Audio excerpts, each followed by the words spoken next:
څو ورځې وړاندې د هلمند ولایت د نوزاد ولسوالۍ اړوند د ګرس په سیمه کې د غره د بوټو لرګیو پر سر د دوو لویو کورنیو ترمنځ شخړه رامنځته سوې وه چې پکې سلګونه کسان ښکېل وه او له امله یې 24 تنه ټپیان سوي وه. 11 تنه د یوې لوري او 14 تنه د بل لوري وه. د موضوع د حل په موخه د هلمند ولایت مقام د هدایت پر اساس یو ګډ پلاوی جوړ شو چې مشر د هلمند ولایت د سرحدونو قومونو او قبایلو چارو ریاست کول.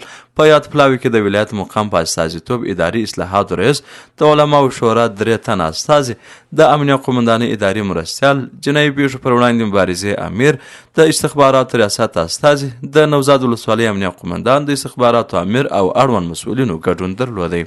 یاد پلاوی د نوزاد ولسوالۍ د ګور سیمې ته سفر وکړ او د دواړو لوري د قومي مشرانو او علماو په حضور کې وکالت خطونه واخیستل. د خبرو اترو او منځګړیتوب وروسته شخړه په سوله ییز ډول حل او فصل سوله. یاد پلاوی دواړو لورو ته سپارښتنه وکړه چې د خپلو ټپیانو درملنه وکړي او له هر ډول تاوتریخوالي څخه ډډه وکړي.